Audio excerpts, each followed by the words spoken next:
Mark Carney, a well-known figure in global finance and policy-making, found himself in the spotlight again after a dramatic appearance on Stephen Colbert's show. The interview started on a light note, with both men exchanging polite smiles and opening remarks. Carney began discussing his strategies for financial reform and the challenges of addressing climate change through economic policy. But things took a sharp turn when Colbert, known for his incisive humor and sharp questioning, started pressing harder. He asked point-blank whether the global banking system is truly working toward meaningful change or if it's all just a facade. Carney, keeping his composure at first, responded thoughtfully, but as the questions dug deeper, the tone of the conversation started to heat up noticeably.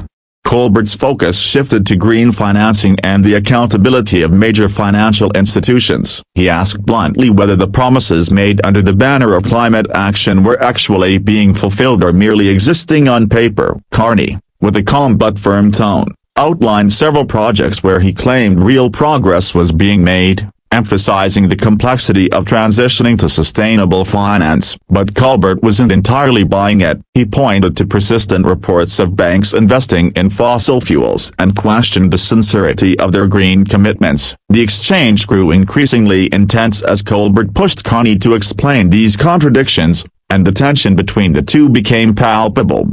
The audience was clearly hooked as the dialogue escalated. Colbert, staying true to his style, blended humor with hard-hitting questions, making sure the tough issues weren't brushed aside. He brought up statistics showing that, despite all the green rhetoric, carbon emissions had barely budged and that banks continued to fund environmentally harmful projects. Carney, visibly working to stay patient, reiterated that major systemic changes take time and that the financial world is moving in the right direction, even if progress seems slow. But Colbert wasn't done. He challenged Carney on why, if things were really improving, people around the world still feel the effects of climate disasters more than ever.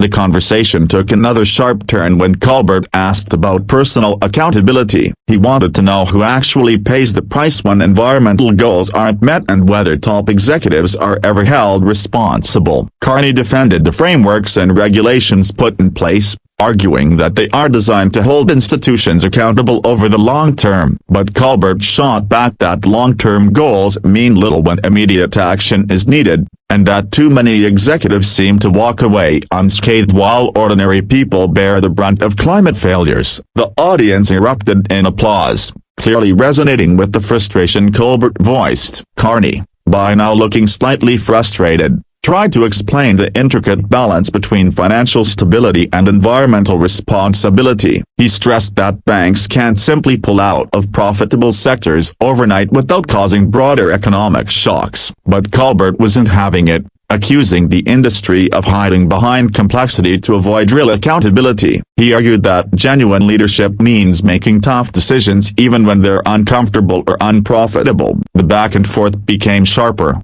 and you could feel the rising tension in the studio as neither man was willing to back down from his stance.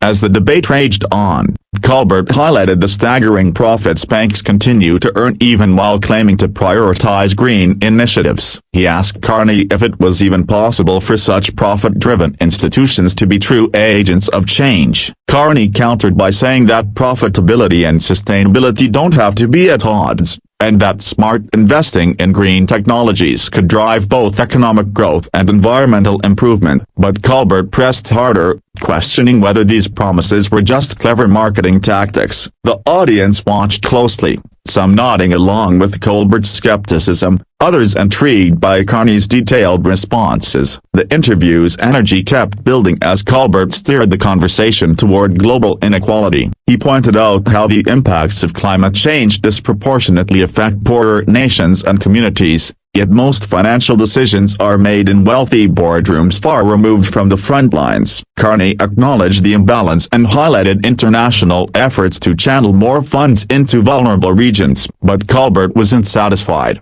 questioning whether these efforts were sufficient and whether there was a moral failing at the heart of the current system. It was a deep and uncomfortable moment that left the audience silently reflecting on the gravity of the issue. By this point, Carney appeared visibly annoyed but kept pushing back firmly. He insisted that meaningful change has to come from within the system and that tearing everything down is an unrealistic solution. Colbert, quick as ever, retorted that incremental change might simply not be enough given the urgency of the climate crisis. Their words were sharp, but neither raised their voice. Each statement hit like a punch, layered with both frustration and conviction. The back and forth was gripping, the tension thick enough to cut with a knife, making it one of the most talked about interviews in recent memory.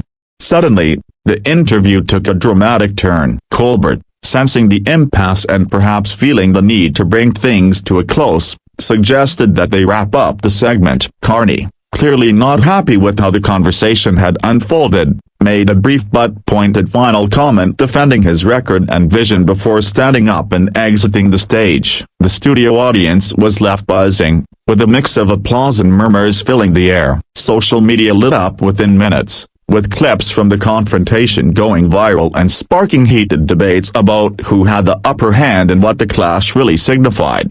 In the days that followed, both sides issued follow-up statements. Carney expressed regret that the interview had turned so adversarial, emphasizing his commitment to financial reform and climate action. Meanwhile, Colbert doubled down, saying that tough questions are essential if we want real accountability from those in power. The episode became a major talking point across news outlets and digital platforms, symbolizing the growing rift between public frustration and institutional promises. Whether you side with Carney or Colbert, one thing became clear: the battle over climate responsibility and financial reform isn't just a policy debate, it's a fight for the planet's future, and it's far from over.